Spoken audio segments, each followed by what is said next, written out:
Yeah, 30.7 centimeters, right? Oh, yeah. Wow. Okay, that's big. That's big. And then this one is just basically 10 inches. All of a sudden, this feels like a gent carry. Yeah, 4.5 inch, 10 inch, basically. Yeah, there you go. And, oh, by the way, you might be interested in blade stock. Not real thick. 0.09 at 2.3. 2.3, okay. And, okay, 0.47. That's pretty slender. This should be a little fatter in the hand, right? With this contoured. It is 0.65. Oh, 16.4 at 0.64 of an inch. Okay, so yeah, this is a good handful, but still the same blade stock at 2.3 millimeter thickness. Okay, and just for the hell of it, oh baby, that's like a hot knife through butter, isn't it? Oh yeah. Oh yeah, that's sharp. Okay, so 9TIEDC. And you know what? If you want, somewhere around here, I got a little inflammation on, oh, you can check if you want on Amazon because they've got a 9TIEDC store, okay? So you can get these, you can get the wife one in pink, button lock, okay? Is that crazy? Now, here's your little rundown that I just took you through. There's the 4.5 inch, there's the 5.5 inch knives. Okay, you can get them in black or orange. Very inexpensive though, very inexpensive. Interesting knives, and they are wild ass, okay? Whew. I don't know. Man, this is, I just find this amusing. And this one, I probably did crack the pivot on this one. That's why this is so, drop shutty like that. Because it probably was cranked down a little bit. And I probably, because I've had this one for months. Okay. So, whew, wow. And I had it on my cart in my office. And you know what? I can't count the number of times I was like, get me, this is before I got my knife from Steve. It's like, we never have a decent sharp knife out here in the kitchen. Of course, I've got a knife sharpening system, all that shit, but it's like the shoemaker's kids. They're the last one to get shoes. But so, yes, I should have come back and grabbed that damn thing off the cart because you know what? You can do some cutting with this, and I'll guarantee you, you can do some cutting with this dog. Wow, this is amazing. The ergos are great, and this point being a 0.65, yeah, it fills your hand, doesn't it? Whew. Awesome, awesome. And VG10. I ain't bitching about VG10. That used to be their shit. Well, hell, they're still using it in Spyderco's, right? Made in Japan. Like the indoor and all that, right? Wow. So, yes, really good. And they use it on a lot of, obviously kitchen cutlery knives. So, this being a folder, though, wow. I know this would probably fit in your pocket. Actually, you could technically carry this and have this as a hell of a, fun knife to show your friends and stuff. Oh man, oh man. Carved the turkey with that dog right there. Okay, so let's think about maybe taking a little look-see inside one of these knives just for shits and giggles, right? And let's try the big dog. What do you think? Let's do the big dog because then I'll probably crack the pivot a little bit and make that drop shuttier anyhow. So, and I don't know, I can't remember having taken one of these apart. Let's go with the number 8, obviously. And you know what? I'm not sure which way, if there is a good I think we're turning both ends. So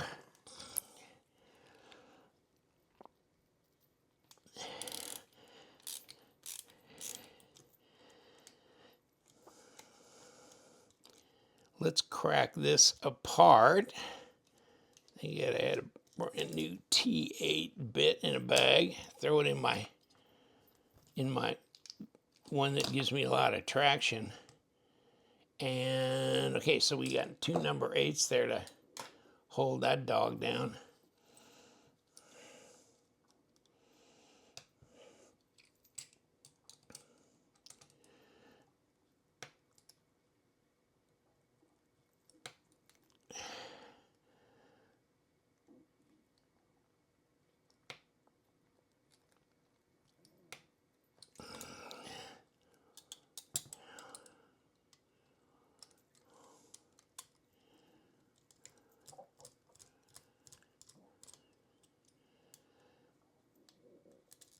Oop.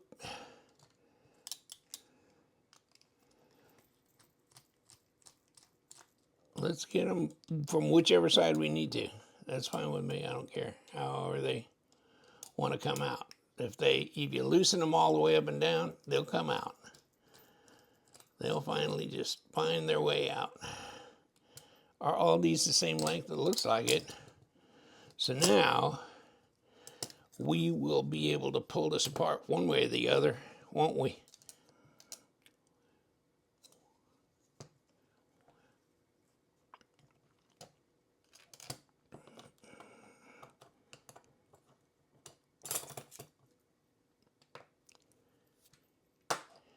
Okay, we're going to pull this apart one way or the other. There we go. Now, we got a blade, a VG10, and then we got, there's our pivot, there's our body screws, there's our blade, there's our presentation side, which I kind of had to pull it away from there, and we don't have a captured pivot. It would be nice or whatever, but I mean, you can kind of grab it both ends and break it loose. And then here's your liner lock, right? So here's the liner. So we do have an internal screw right here, right there.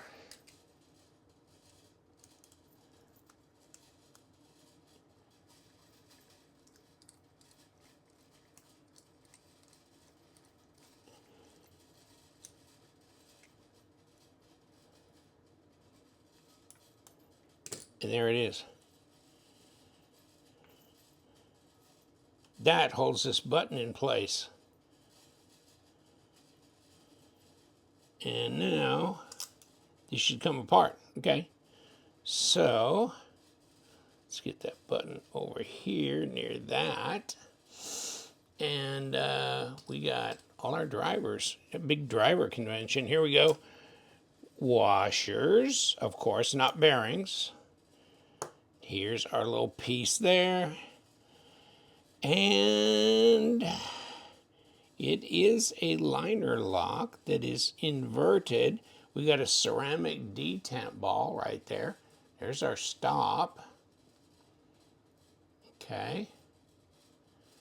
So, on our presentation side, like I said, yeah, normally you'd see the liner on the lock side, or traditionally the lock side, but you're not seeing that now. And skeletonized steel liners, and of course this is where your washers sit, etc., etc. So yeah, this backspacer, it really holds these 2 liners. I mean, it's a little tough to kind of maneuver that liner off of this backspacer here.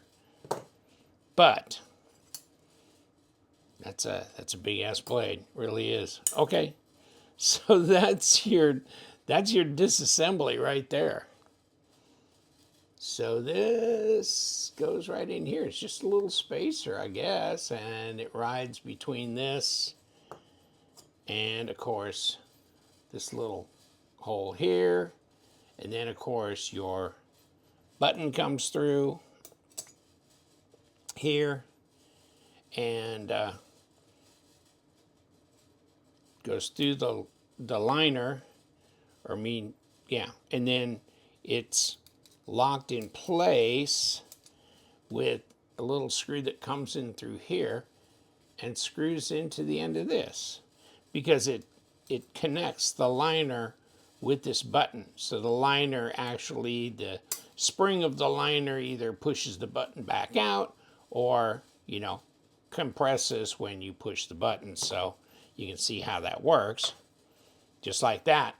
When the CME, or compression made easy, that OCD for EDC did, it was adhesive, right, that was attaching it there, not a screw from the other side or whatever. But I mean, basically same principle.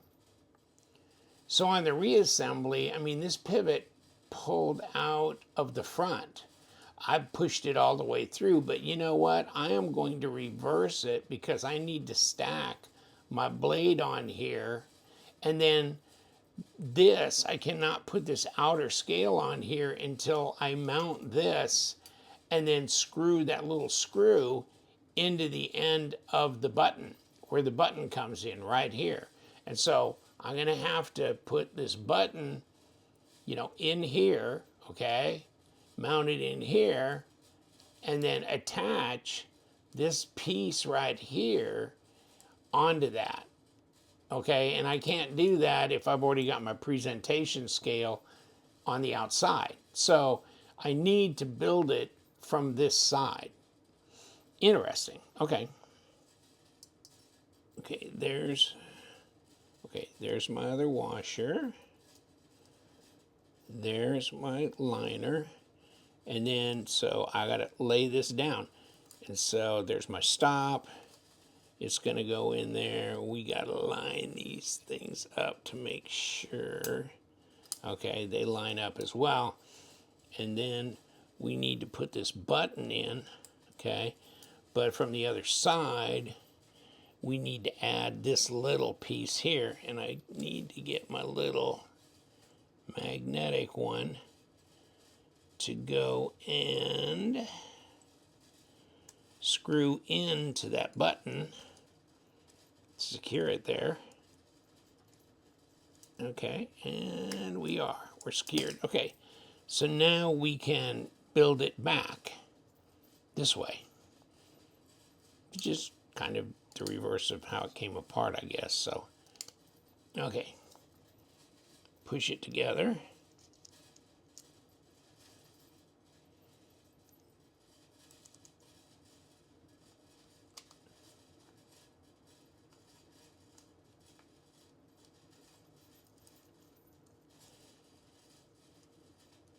Okay, just kind of kick these lightly. And these are number 6s, but I think they're all the same length, if I can get my sausage fingers on them. And we can just let the magnet do its thing. Okay. And before we tighten that down, let's grab another one. Let's go to the opposite end.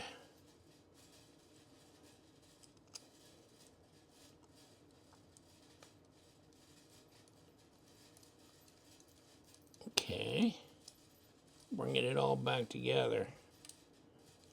And then this.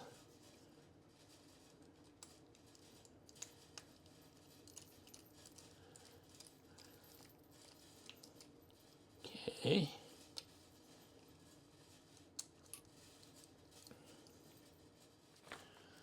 So I guess I'm probably catching their code here. Probably TacRay folding kitchen knife 04, my orange one, and then the smaller one is the 02. So, and then the 01 is just the black equivalent of the 02, and then the 03 is the black equivalent of the 04. And so, simple way to do it, right? Folding kitchen knife, FKK, and TacRay, FKK. There you go. We got them both. Was that fun? Yeah, but they're big, they're inexpensive. They might be interesting to have. And yeah, if you got a strop or a little sharpener or stuff, it shouldn't be difficult to bring them right back too after a while. So maintain the edge on them. And you can always EDC them. Take them on camping trips, that kind of thing, because they fold up. And I'll leave you to it. Thank you so much for hanging out. And I have all the links below to the TacRay and the 9TI EDC. And stay sharp.